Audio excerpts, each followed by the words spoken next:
Hey everybody, and welcome to a new episode of Savvy Talk. You know, this week I'm here in Dubai and I'm filming some extraordinary episodes. Today we're sitting with Zahra, cooking with Zahra. I just called her the Martha Stewart of the Middle East, or like Martha Stewart wash out, because we got someone who we're really proud of here in the region, who not only uses food to connect with people, but to share the culture and to really warm people's bellies and hearts.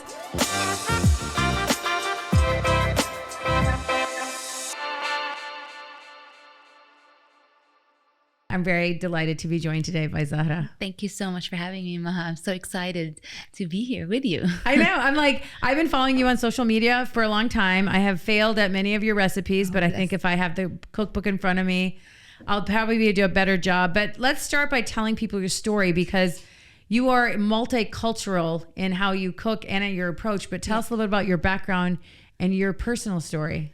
So I'm half Iranian, half Sudanese. The Iranian side is pure Iranian. The Sudanese side is a mishmash of so many cultures. My grandfather's originally of Indian descent from Goa. So we've got some Portuguese blood in there. Wow.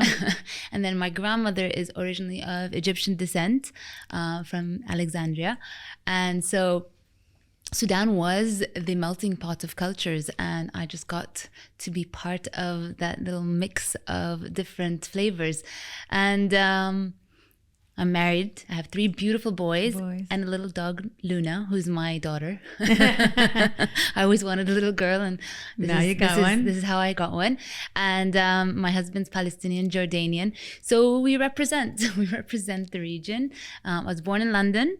I grew up in Canada, Vancouver, and Dubai's been home for nearly 19 years now. And how did that upbringing affect how you approach everything from cooking to your children to...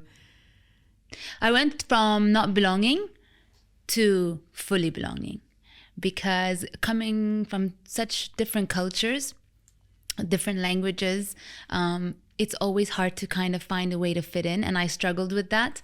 But I think when I went to university is when that little switch turned, and all of a sudden I was just really, I really was happy what I was, what embodied who I was, and I just started to begin my journey of kind of accepting my identity and then just thriving and growing from it. And I've just been growing since. Isn't that interesting that like what makes you different when you're younger? You're like, I just want to fit in like everybody else, and I don't want to stand out. But then when you come to terms with how your uniqueness is your power, that it becomes like your superpower, and you become really proud of being different because it's what makes you unique, actually. Yeah. I mean, there were times where I wasn't dark enough, and there were times when I wasn't fair enough.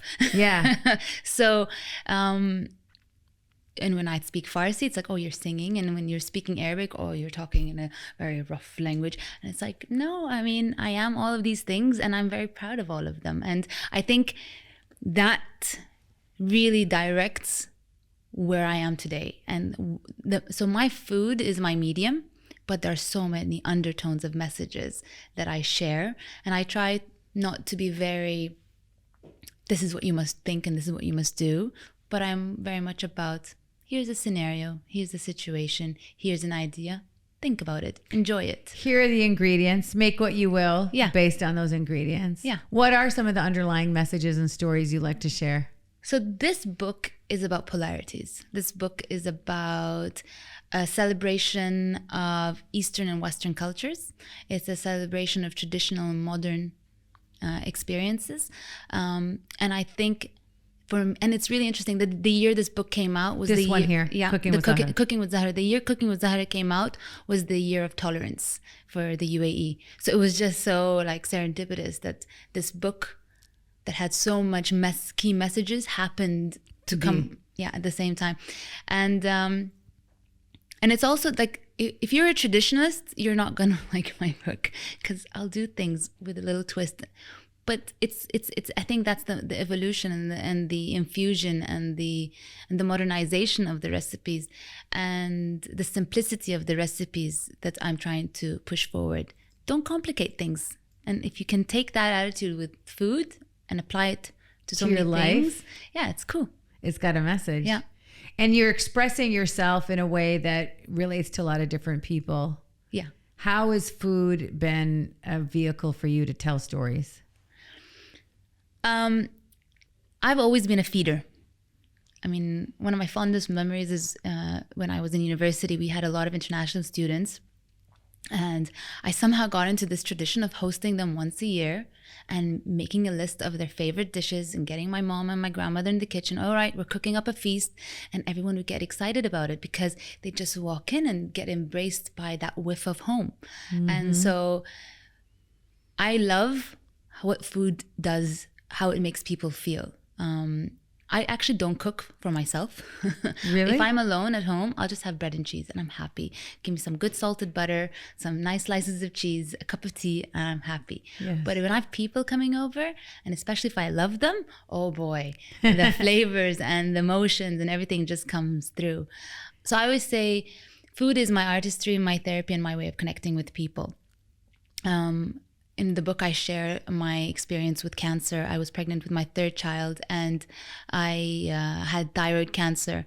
And so I had to find a way to not allow this news affect my mental well-being, because it was really important for me to have a healthy, positive energy space for my baby. Yeah. So for me, I needed, but once I came out of it, and once I did the surgery, and so I gave birth, I had my surgery, then I had my radiation, I never really had an opportunity to sit down and mourn what happened to me or grieve what happened to me.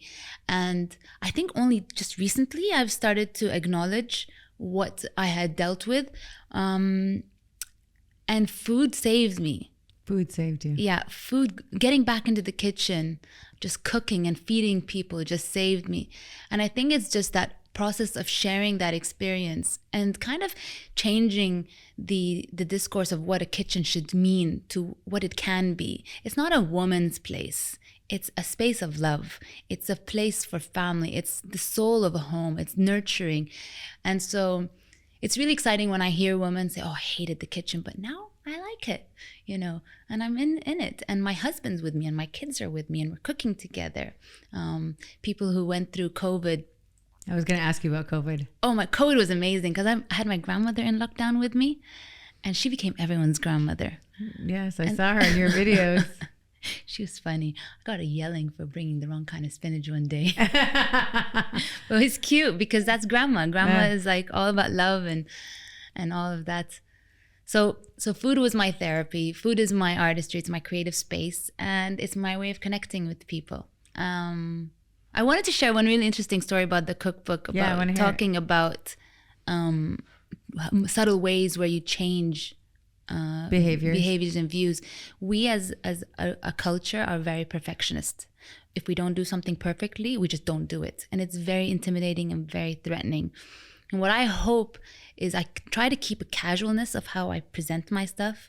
I'm always in a t-shirt and jeans. My hairs can be up, down, makeup sometimes, no makeup. Yeah. Because what I'm trying to share is that don't be threatened by this space. It's a very loving and a beautiful space. And I remember when we were doing the beetroot salad photo shoot with the food stylist, she went and had a drop of the beetroot sauce on the like a nice crisp white linen napkin. And I panicked. I was like, oh my God. Marindi, what are you doing? We cannot have a red dot. Yeah. And she's like, why? It's natural. When you serve, it's natural for a drop to go on a napkin. And I was like, yeah, but we can't. Messy. We can't do it. And it signifies symbols. It's just not good. But I walked away. I ended up not using the messy picture for the final photo.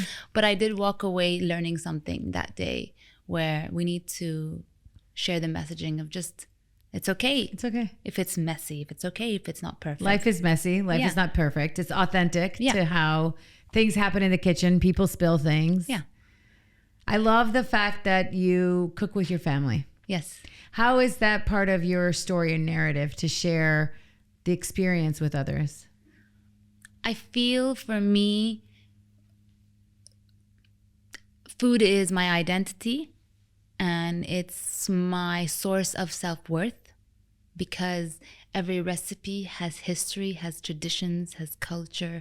And I'm a very proud tribal personality character, and food is what sustains it. And so when I bring my family and my children in there, when I cook for them those meals, when I make sure that I have those family gatherings, like I grew up in Sudan, Friday lunch, Of course, tradition. Everyone gets together. Yeah. No one misses it. Yeah. And I loved it. It was my favorite part of the week. Yeah. And, living in Dubai, sometimes you don't have so much close family. So you have friends that become family. Mm-hmm. So I wanted to create that vibe, that energy, that sentiment. So they remembered, Mama had family over, Mama had this, and I remember my friends, and I remember my cousins, and I wanted that energy to be. So it's about sharing my history, my culture, my memories, and my husband's, because I learned a lot from his mom. Of course. And just teaching about our history through food. Do you think that cooking is a skill that people are doing more of or less of? I'd like to believe more of. I think with social media, everything is just so much more accessible, and you've got so many different styles of cooks. I'm a person that is not a trained cook. You just practice by getting in the kitchen, getting your hands dirty, trying things, experimenting. Yes. And actually, there've been times where people said, why didn't you go to culinary school? And at one point I did consider doing it. But actually today I intentionally choose not to. And the reason why I don't want to, because then it sends the message that you can only be a good cook if you go to culinary school. Yeah. And I think that there are a lot of people that love to cook, whether for professional, for personal reasons. They don't need to feel like they need some kind of stamp of approval to give them permission to call themselves a cook. This cookbook was the biggest testament for me. It took 3 years of finally convincing myself that it's okay for me to write a book, even though I didn't go to culinary school. Let's talk a little bit about the process of the cookbook. Okay. What was that like? And how did you decide, like you were just saying, like you didn't feel like you were worthy of having a cookbook because you weren't a chef, a culinary chef. Yeah. What's the process like? So after cancer, I met my friend Helen, which I know you're a friend of. Love her. And I didn't personally know her, like we never met, but I followed her journey. And so I messaged her one day. She had finished an Ironman. She climbed Mount Kilimanjaro. Yeah, she's unbelievable. She did all these amazing things. And I called her. I'm like, Helen, I need to meet you. I need help, please. So Helen started me on a journey of dreaming again. And so then one day I wrote my book of dreams. And then I started creating an outline. So amongst them was hosting my own cooking show, writing a cookbook, just growing my followers on social media. Yeah, which I want to talk about. And then I got the call. We'd like you to be on NBC3 for this show called Khatwat Naama, Gentle Steps. I was like, okay. And then literally a few weeks later, hi, we'd like to be on Yomiyat Maggi Diaries, which is going to be aired on NBC1. I was like, okay, this is weird. Like literally weeks apart. Yeah. And I signed up and I did it, and we were managing the scheduling because the Maggi Diaries was over 6 months. We traveled to 5 countries around the world, 20 days per country. So between that and managing this, I did it. And I was like, oh, I can do it. So on the last leg before we finished filming, so we had finished in Beirut, I came back and I went to Motivate and I said, my wheels are turning and I'm not going to stop. Good. So I signed the contract. I said, I'm going to write this. And so then I went to Saudi and we filmed the next 20 days, and I'd film, I'd come back to my room and I'd write. And I literally put together, I had obviously a lot of recipes compiled, but I just put everything together, and within 4 weeks, I had a first draft out. Wow. Yeah. I mean, it was very preliminary. Yeah, but still. But it got me onto that accountability process. Yeah. And I said, I want to get it done by this day. And I'm a very goal oriented person. Like the day that I finally write it down that I'm going to do it, it gets done. Yeah. But I just need to write it down. And so I think it's this gradual growth of confidence and self-belief. And so it was one thing that led to the other.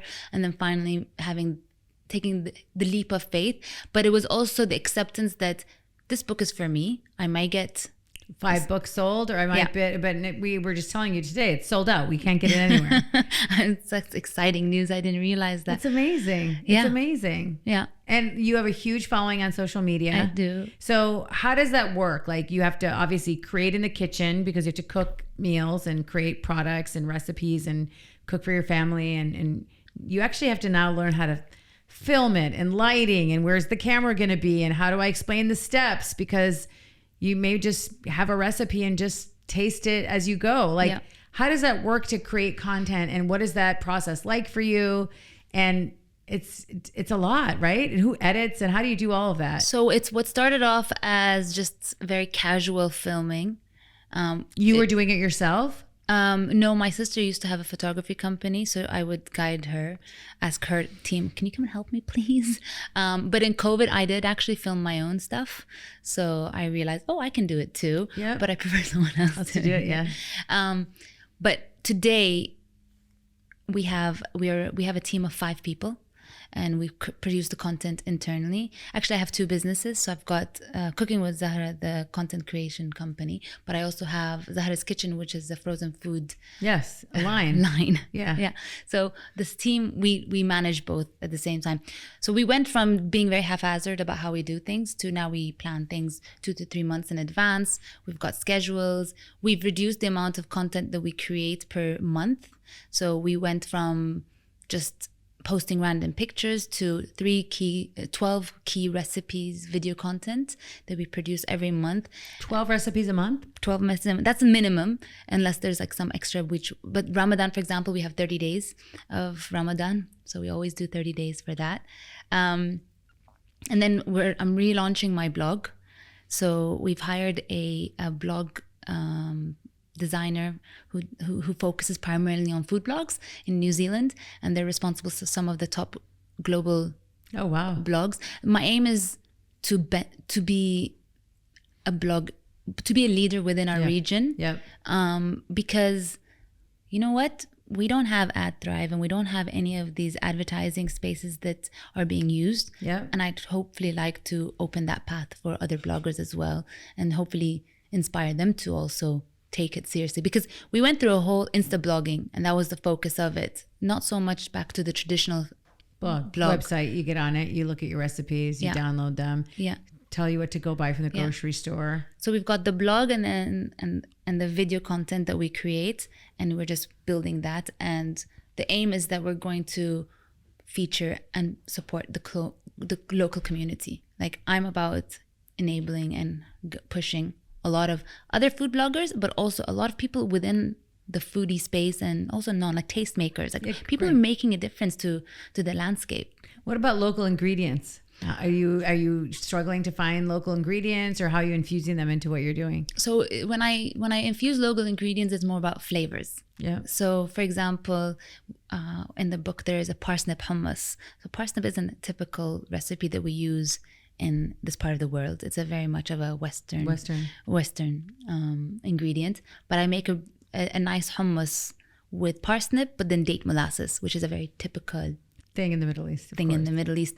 So it's the date molasses with the Western ingredient, and then the tahina sauce and chili and cumin, and the flavors when combined are just beautiful. And people look at it and like, I don't know if that's gonna be. And then they try that, like, oh wow, and it's so easy to make. Done, part of my repertoire. What's your favorite thing to make? Oh, that one I struggled to think about the answer. My favorite things to make are many things.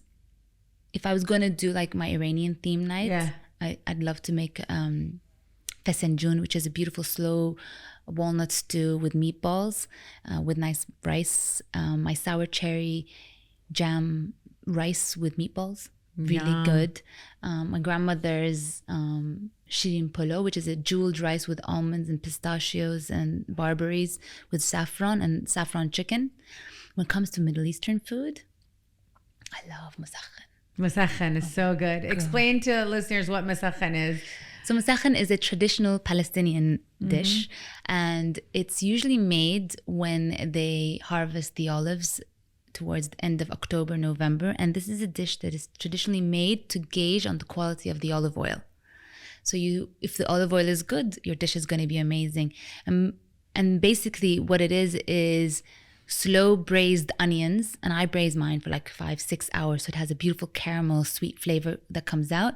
And then you put a lot of summa, which is this tart lemony flavored spice, and then I mix it and I serve it with slow braised chicken. So I cook it very different than the traditional way, but the end result. And then you have to take the taboon bread, and it's like a typical Palestinian flatbread, and you have to dip it in the olive oil. So just like like it's soaking. Gets into it. You make it once a year because it's super fattening, but it's so good. Tell me a little about the Feeding Your Soul project. Oh, wow. That was a very interesting and exciting project. Initially, Emirates Lit Fest approached me and they said, listen, we do the CSR activity with Dubai prisons, where they have a project called From the Inside Out. And initially it was writers would go in and offer writing workshops to the inmates so that they could just get their creativity out and to give them tips on how to write. But this year they decided, let's do a workshop around cooking. So I walked in initially with the intention of just purely hosting workshops, and we hosted 4 workshops, 2 in the men's prison, 2 in the women's, and on each day we did in each space we did one session in English and 1 session in Arabic. And so that project evolved into a cookbook. And so when we went to host the workshops, while the food was cooking, we asked the inmates to share their stories. And so the way the workshop was designed was, I want to share my memories and feed it to them. And I was hoping that they could share their memories. The point was to remind our readers of the book that just because they did something bad, they're not bad people. They're people who made mistakes, but they come from families. They have people that love them, they're beautiful people. They have smiles, they have dreams, like passions, aspirations that are similar to yours and mine. Mm-hmm. And no one wakes up or gets brought into this world saying, hey, I want to go to prison, When you remember that and you maintain a humility about that, then there's a humility about how you can see them and treat them. And what's really exciting is that this initiative turned into the book. So we compiled 30 recipes from 30 inmates, and we had recipes from Brazil, from Yemen, from Philippines, from Bangladesh, from the UAE, from just all around the world. And beautiful souls, beautiful spirits, just beautiful energy, beautiful food. My favorite was this Palestinian chef, Palestinian inmate. He was like, I remember when my mom used to make matluba, which is a typical dish made with eggplants and aubergines and layered rice and meat that turned upside down, because matluba means upside down. And he says, my fondest memory is my mom frying cauliflower and me running in and just, picking at her cauliflower and her snapping my hand. And I thought, I could see my husband doing that, and I can see my mother-in-law, slapping his hand. And these are those little memories that just give them a humanity to them. Yeah. And so they were very proud when they got their books. We gave it to them. You could see that excitement, the same excitement I had. The pride. So anyways, we got the book, we gave it to them. Beautiful initiative. What's exciting now is that they're going to be building 2 kitchens, one in the men's facility, one in the women's facility. And the plan is that in the next few years, they're going to bring an external accredited school to give the inmates cooking classes so that they can go out of prison and get jobs. So it's part of the rehabilitation process. I love that story. Yeah, yeah. Food is it's therapy. I find sometimes, like, I mean, especially in the pandemic, everyone was like, let's make sourdough bread, and like everyone would go into the kitchen Yeah.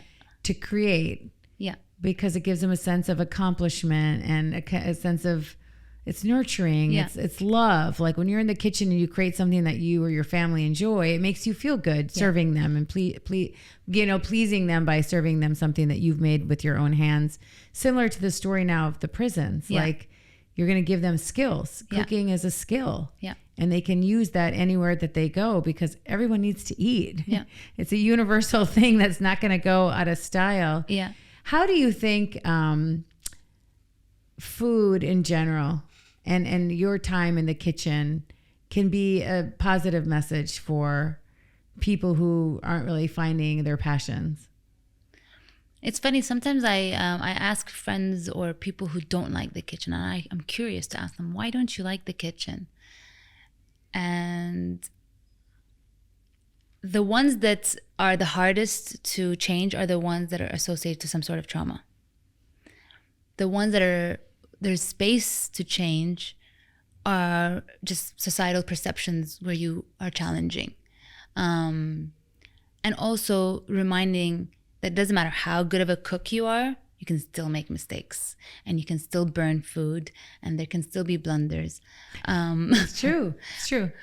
And I think it's just kind of slowing down and reminding people, just go and make a peanut butter and jam sandwich. And you know what? That's just love. That in itself is love. Go, It's nostalgia. It makes you feel good. It reminds you of your childhood. Yeah. Yeah. Pancakes. Something simple like pancakes or something like that. Yeah.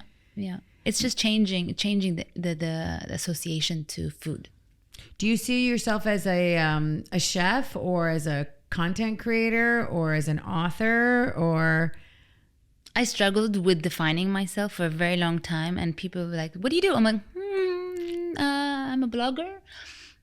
I am a blogger. Yeah, you are a blogger. I'm a content creator. Yeah. I'm a cookbook author.